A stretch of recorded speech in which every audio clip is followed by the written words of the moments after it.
अच्छा, ये सीवीपी यानी कि कॉस्ट वॉल्यूम प्रॉफिट एनालिसिस का सवाल है। और इस सवाल में लिखा हुआ है, Khan Corporation Limited KCL produces three types of products. Following information pertains to its next year budget. अगले साल के बजट की इंफॉर्मेशन दी हुई है। प्रोडक्ट ए, प्रोडक्ट बी और प्रोडक्ट सी की सेल्स की टोटल वैल्यू इन मिलियंस दी हुई है। डायरेक्ट मटेरियल है, डायरेक्ट लेबर है, सेलिंग एंड डिस्ट्रीब्यूशन एक्सपेंसेस है, administration and other expenses all fixed. Admin के और दूसरे सारे खर्चे हैं, यानी कि और सारे ये फिक्स्ड हैं। एडिशनल इंफॉर्मेशन दी हुई है। नंबर वन में लिखा हुआ है, the estimated total factory overheads amount to ₹380 million. All factory overheads are fixed except the following. Factory के जो ओवरहेड्स हैं उसके बारे में लिखा हुआ है कि उसकी टोटल अमाउंट 380 मिलियन है और ये पूरी अमाउंट फिक्स्ड है सिवाय इन चीजों के। सबसे पहले लिखा हुआ है 75% of the total indirect labour of 40 million varies in proportion to the direct labor. 90% of the total power and fuel cost of rupees 100 million varies in proportion to the production.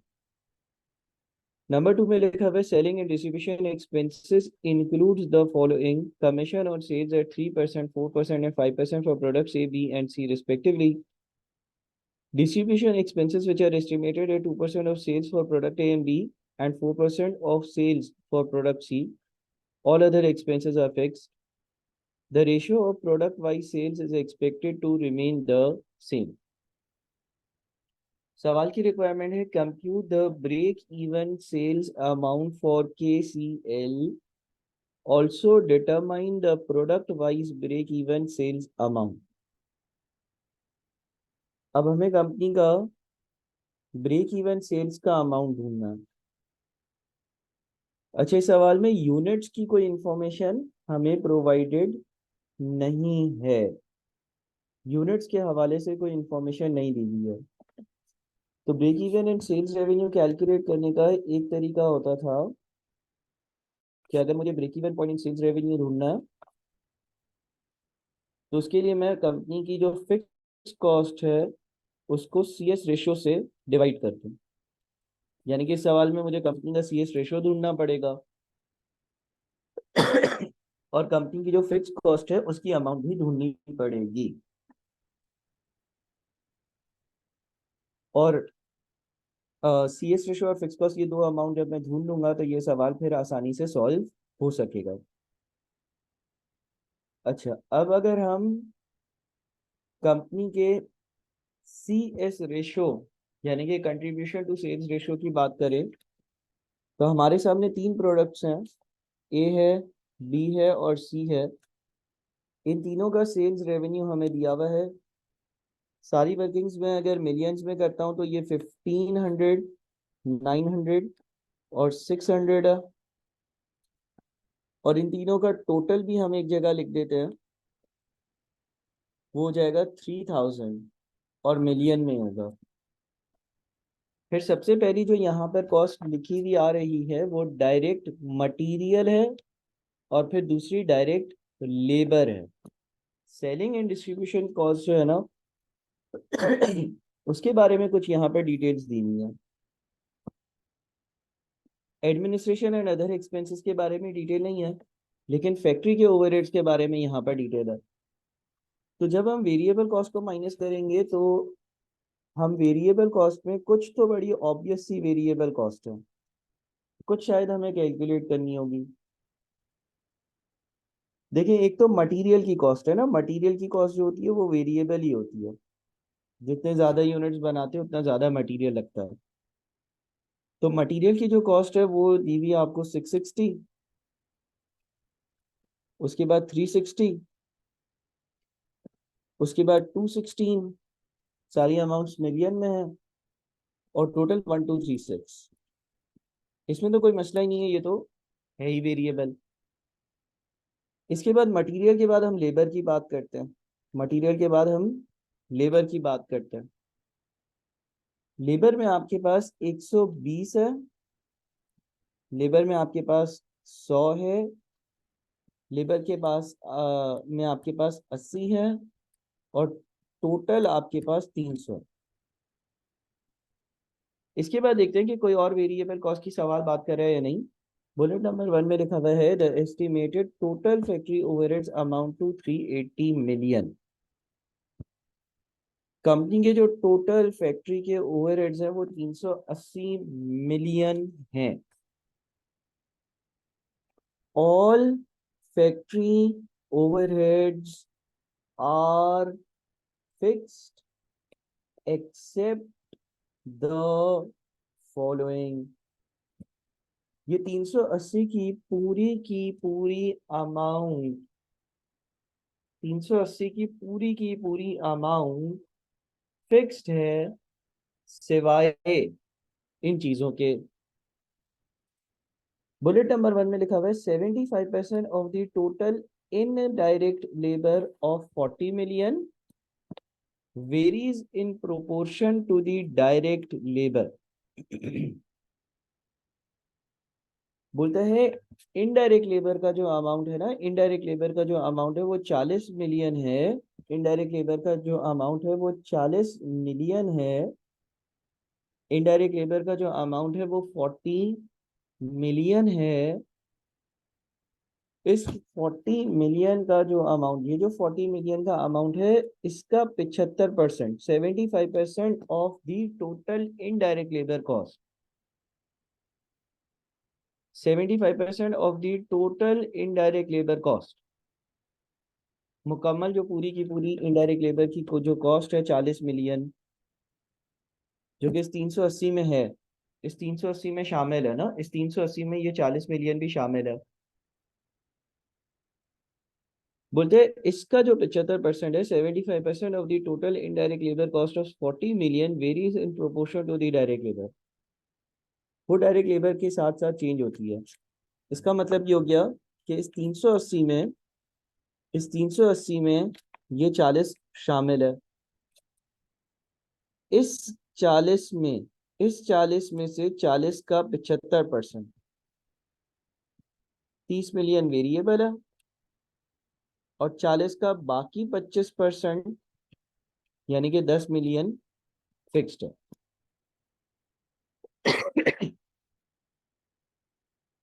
देखें 380 मिलियन में ये 40 million शामिल है। कैसे पता चला? क्योंकि उसने यहाँ पर ऊपर पूरी अमाउंट दी और फिर आपको सब हेडिंग्स दी। सब हेडिंग्स देने का मतलब ये कि अब ये 380 मिलियन की बात कर रहा है, तो पहले उसने लिखा कि 380 मिलियन फिक्स्ड है सिवाय इनके। अब सिवाय में उसने बोला कि एक 40 मिलियन की अमाउंट है जिसका 75% वेरिएबल है, डायरेक्ट लेबर के साथ वेरी करता है। तो इसका मतलब ये हो गया कि 40 का 75% यानी कि 30 मिलियन वेरिएबल होगा, 10 मिलियन फिक्स्ड होगा। अब अगर हमें सिर्फ और सिर्फ फिक्स्ड वाली वैल्यू चाहिए तो 380 में से हम कितना माइनस करेंगे? एक तरीका ये कि पूरा 40 माइनस कर दो और फिर 10 ऐड कर दो। एक तरीका ये कि पूरा 40 माइनस कर दो और फिर 10 ऐड कर दो। दूसरा तरीका यह है कि इसमें से सिर्फ और सिर्फ 30 माइनस कर दो, क्योंकि इसमें 40 है, 40 का 75% वेरिएबल है, वो हटा दो। दूसरे से लिखा हुआ है 90% of the total power and fuel cost of 100 million varies in proportion to the production. Again in 380 million में से 100 मिलियन ऐसे हैं कि जिसका 90% यानी कि 90 मिलियन जो है वेरिएबल है, 10 मिलियन जो है वो फिक्स्ड है। तो आप इसमें से मजीद 90 माइनस कर दो, या दूसरा काम ये है कि पूरा 100 माइनस कर कर और 10 ऐड कर दो। तो इसका मतलब ये हो गया कि हमारे पास जो फैक्ट्री ओवरहेड्स है ना, 380 माइनस 30 माइनस 90, इसमें से 260 मिलियन फिक्स्ड है,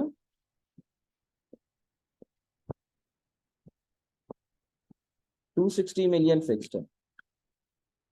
ठीक है, 380 का हिस्सा क्या है? 380 के दो हिस्से ये हैं कि 380 में से 260 मिलियन फिक्स्ड है और बाकी 120 मिलियन वेरिएबल है।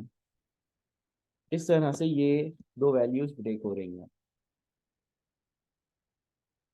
तो अब हम यहाँ पर एक और वेरिएबल कॉस्ट को माइनस कर देते हैं, वो है हमारी इनडायरेक्ट लेबर। ठीक है, वेरिएबल वाला इनडायरेक्ट लेबर जो कि 30 है। और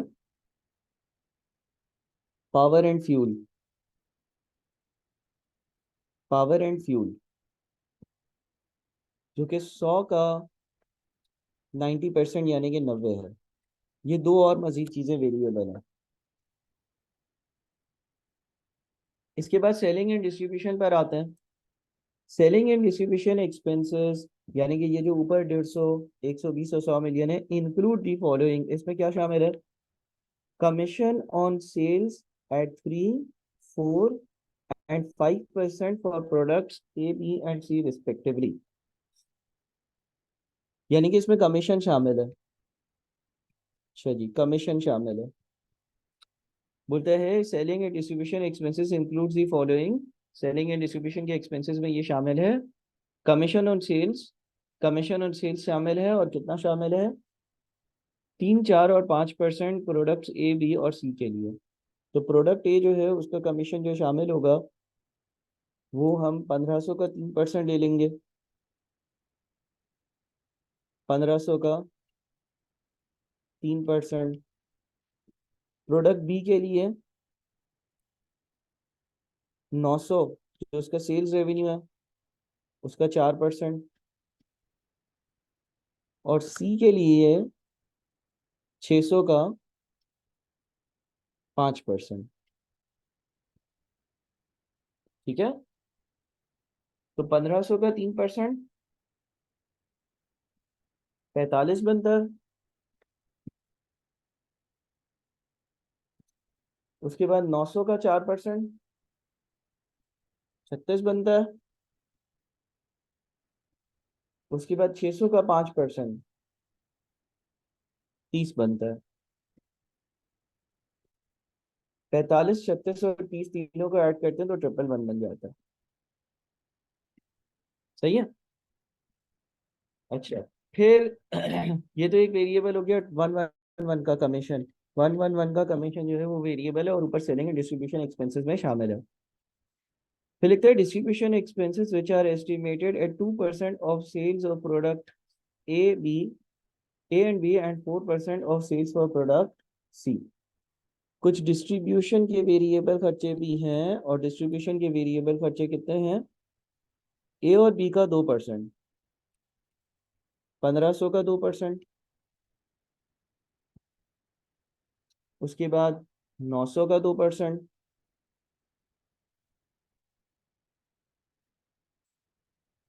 और उसके बाद फिर 600 का 4%।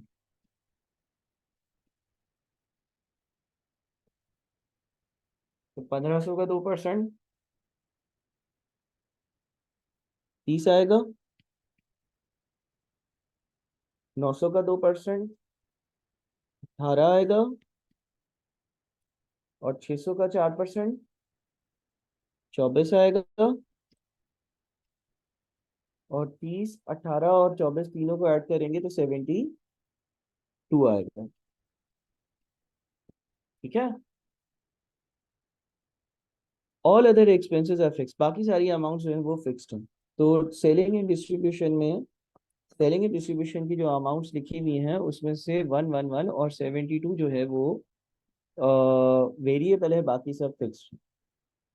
इसका मतलब अगर मैं पूरी कंपनी का कंट्रीब्यूशन निकालूं, अगर मैं पूरी कंपनी का कंट्रीब्यूशन कैलकुलेट करूं, पूरी की पूरी कंपनी का अगर मैं कंट्रीब्यूशन कैलकुलेट करूं, तो 3000 -1236 -300 -30 -90 -111 और -72 1161 लग जाएगा।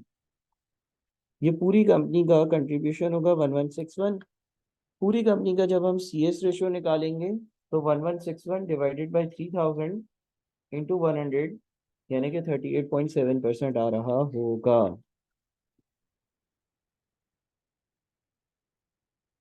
सही है। अब हम बात कर लेते हैं कि कंपनी की पूरी जो फिक्स कॉस्ट होगी ना वो कितनी होगी। अच्छा, अगर हम फिक्स कॉस्ट की बात करते हैं तो जो फैक्ट्री ओवरहेड्स हैं उसकी फिक्स कॉस्ट की तो हमने एक तरह से वर्किंग कर ली। 380 में से 30 और 90 माइनस कर दिया। ठीक है, 380 में से 30 और 90 माइनस कर दिया तो बच गया था 260। उसके बाद हम सेलिंग एंड डिस्ट्रीब्यूशन की बात करते हैं। सेलिंग एंड डिस्ट्रीब्यूशन के जो खर्चे आपको दिए गए थे, आपको जो बताए गए थे सवाल में, ए का 150, बी का 120, 150 प्लस 120 प्लस सी का 100, उसमें से माइनस कर दो एक वेरिएबल आपके पास कमीशन है 111 और एक डिस्ट्रीब्यूशन आपके पास वेरिएबल है 72। तो अगर मैं ऐसा करता हूँ कि मैं 150 प्लस 120 प्लस 100 माइनस 111 और माइनस 72 कर दूं तो 187 आ जाता है। उसके बाद admin and other expenses, admin and other expenses के बारे में लिखा हुआ है कि ये तो पूरे के पूरे फिक्स्ड हैं। तो अगर ये पूरे के पूरे फिक्स्ड हैं तो हमें सीधा सीधा 90, 54, 90, 54 एंड 36 इन तीनों को करना है ऐड। 90, 54 और 36 ऐड कर देते हैं अगर तो ये आ जाता है 180। और इस हिसाब से 260, 187 और 180 ये 627 की आपकी फिक्स कॉस्ट बन जाती है। ठीक है जी। अब आपने जब फिक्स कॉस्ट भी मालूम कर ली और कंपनी का सीएस रेशो भी मालूम कर लिया तो पूरी कंपनी का आपको break even point in terms of sales revenue निकालना बड़े आसानी से आप निकाल सकते हो। आपकी फिक्स कॉस्ट है 627 और आपका सीएस रेशियो जो है वो 38.7% है। तो 627 डिवाइडेड बाई 38.7%, ये आ जाता है आपके पास 1620.16 मिलियन। 1620.16 मिलियन। 1620.16 मिलियन। ठीक है। ये आपके पास पूरी कंपनी का ब्रेक इवन है जो कि आपके सवाल की रिक्वायरमेंट थी, compute the break even sales amount for KCL.